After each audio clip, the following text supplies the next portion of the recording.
My entire life, I've been on a journey to find love. I've had some amazing experiences, and some not so good. But that hasn't stopped me from believing that true love still exists. Join me as I speak with real-life couples finding their way through life, love, and relationships. This is Real Life Love Stories.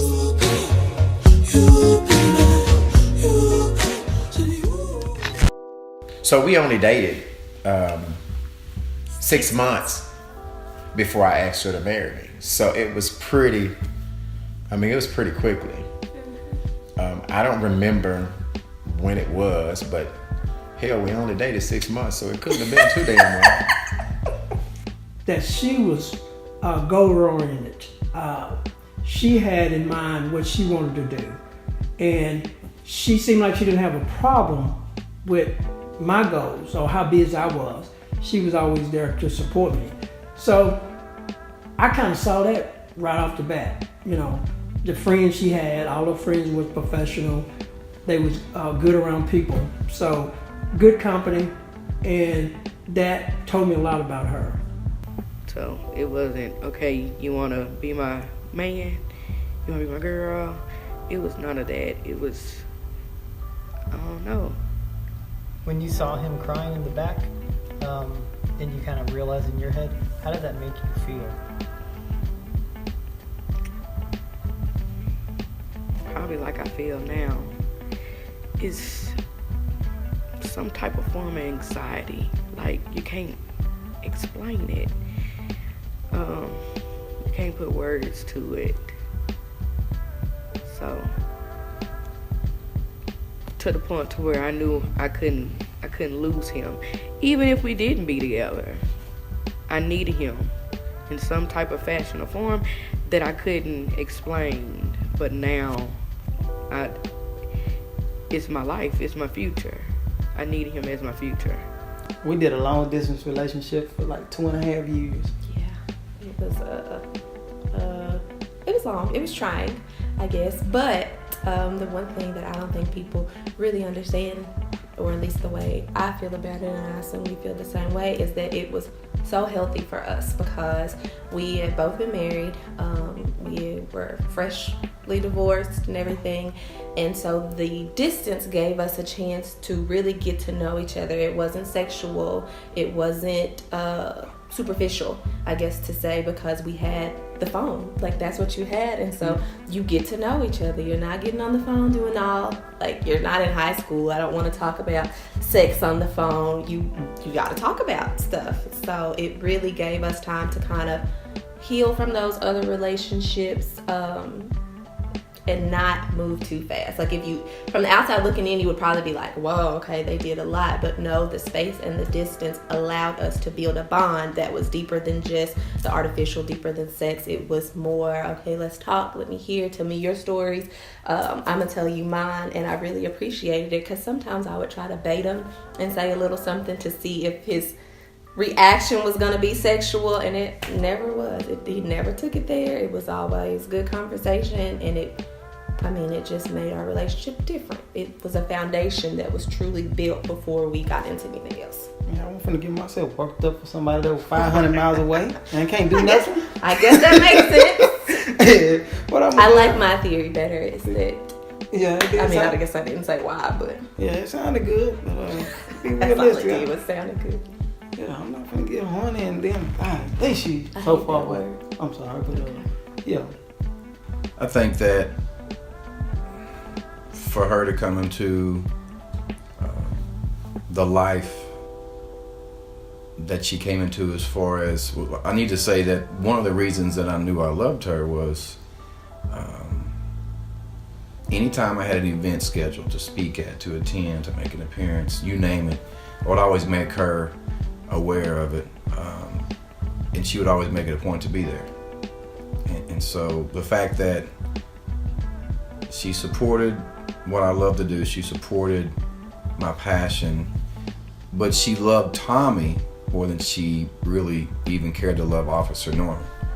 And so I knew then that with her commitment, and you know, she never failed to let me down as far as so much that's, I guess, kind of put on my plate, so to speak, as far as staying there for the community. She wanted to be there right next to me, right by my side. And so, you know, I knew that she was a one. It's kind of hard to find someone that can balance that life with you, and she was very interested in making sure she did.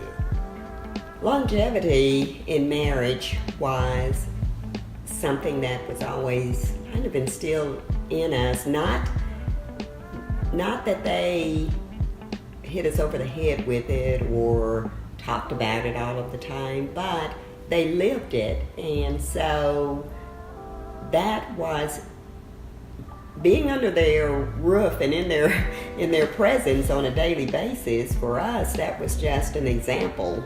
And when I say us, I mean your mom and all of the siblings, my siblings.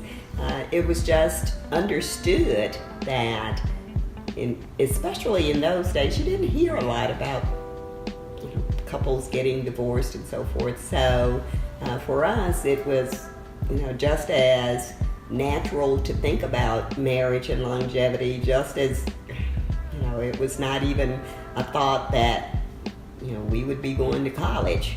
So it was one of those unspoken things that looking at marriage being something that was going to be, when they said until death do you part, that when you said that before God and everybody else, that's what it meant in my mind.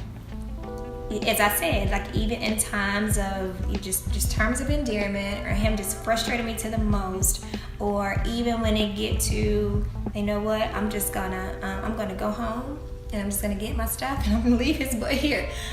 That I think about how detrimental that would be for him, and then also my children. Like it is the love and the compassion that he has for them. It's a driving force. Like it drives me a lot, and it's I appreciate that about him. Like there's not a difference. There's not a difference in children. Of course, we have 7 together.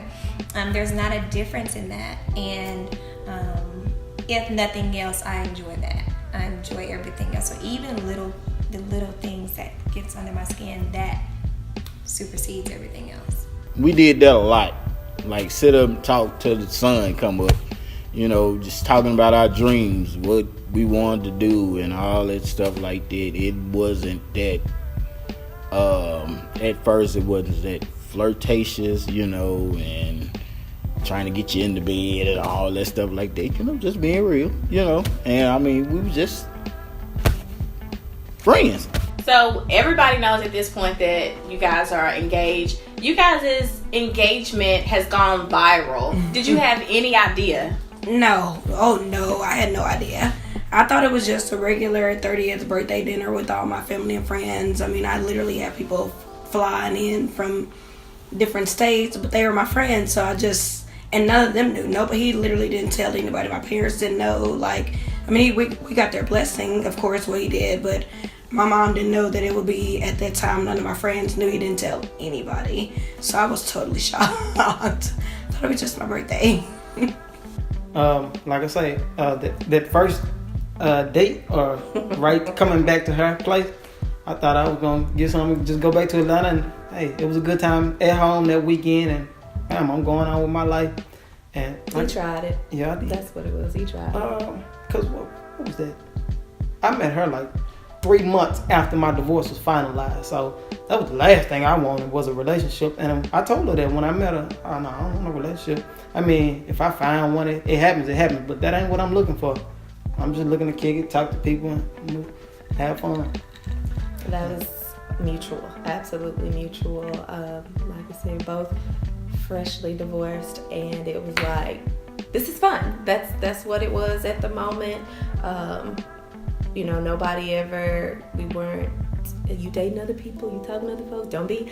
That wasn't the case. It was a good time. When he's coming down, we're going to have a nice time. It's going to go back. And like you said, it was never intentional until you get to the point where you realize you're pushing other people off because it's one particular person that you want to talk to. Like, dang, I wish you were here. Or get off the phone because I'm going to call Derek and see what he's doing. And so that was it was really refreshing, and like you said, and totally unintentional, because again, outside looking in, people are like, y'all move kind of fast. And I guess maybe it's just because of the way we interact with each other, because of the foundation we built, people tend to think we've been together longer, and we haven't. I mean, like you said, pushing 4, 5, somewhere up in there.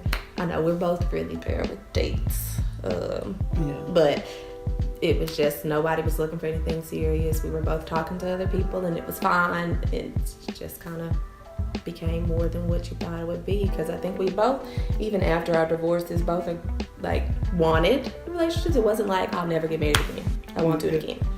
Because, and we had that conversation. Like, that didn't deter me from marriage. I just feel like that didn't work. So it is what it is.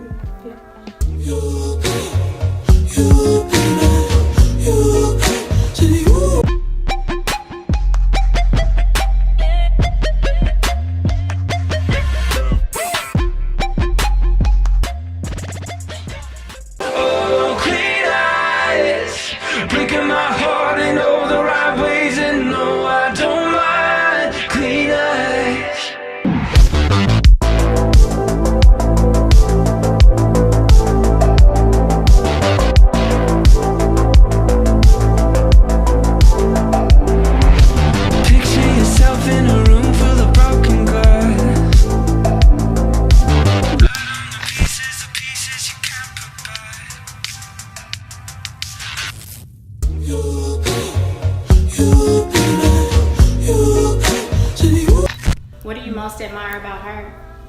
She's very passionate. She's very loyal. If I don't know, I've got one person riding for me. I don't care what happens. I do know that if I have, this in my bank account or nothing in my bank account, I just feel like she's very loyal to me. She is my ride or die. And that's probably the most attractive thing. Is I just know that when we first met, I always kind of say, okay, I want to make sure I'll date somebody that wants to date me for financial reasons. And hell, we've been some of the lowest financial points. First, when I met her, I was probably at my lowest financial point. And she stayed in there, and so loyalty means a lot to me. And I know that sometimes I have to tell her to tone it down, because she's such my biggest fan. She's so my biggest fan that sometimes she gets mad. People, with me being out in the public's eye, people throw shots at me all the time. I don't know how many times. Yeah, I don't know how many times people may post about me or one of my businesses that I own.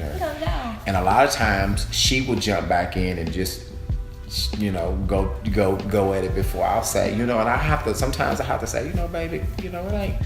And she's like, no, but they said this, and because I've been there all my life, and not all my life, but most of my life, I've kind of been out front. And so I'm used to the negativity. I'm used to taking shots. I'm used to it. It comes with the territory. And that's the part that I think that she doesn't do well with.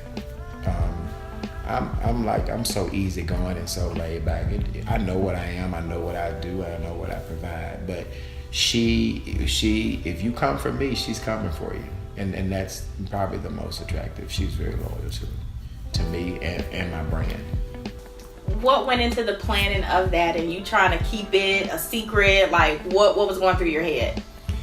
A lot of nervousness and just sweaty palms for a few weeks leading into it, because I wanted to be a special night for her. Number one, just obviously for her birthday, but then to pop the question.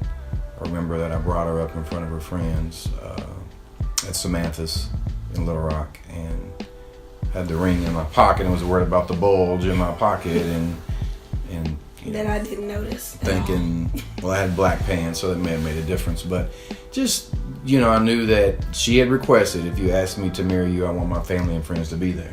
And there's not a lot of occasions where that could have took place. And so her birthday was just a perfect opportunity to pop the question. And, it was a people had kind of already been following us in our journey of love. I think something else that stood out is that we're not the same color, right? And so. And the age thing. And well, no, I don't agree with it. I don't agree so much with the age. You don't think that stands out to I think it was people? more of we're an interracial couple, and I asked her to marry me, and she said yes. And then a lot of people had recorded that proposal and were live streaming the proposal, and one thing led to another, and it was all over from the local news to national news, and it was really a big honor, just the fact that people even cared that I asked her to marry me, except for people here that were in the room that night. He don't try to be like nobody. He's simply Mario, and our dates and our times together is him. It's not flashy money, flashy clothes. None of that is either me or nothing. And he didn't change himself. He didn't put on a mask and then months down the line I see the true you, but he showed me from the door. I always knew I wanted to be married. My parents was married a long time. My mom wasn't married to my dad, my biological dad, long, but she was married to my stepdad for quite some time. So that example told me that marriage was for me. Even though my first marriage didn't work out, I knew I was going to get married again. I mean, I wasn't against marriage. And it kind of honestly scared me a little bit when we started to talk about marriage, not in the sense of, because he started talking about marriage early in our relationship, and when he did that, it kind of took me back a little bit, because I thought, oh my gosh, are we there? All right, when did this start? So when he brought it up, he said, in no uncertain, he didn't make any qualms. He made it clear, I'm looking for a wife. And that it was as if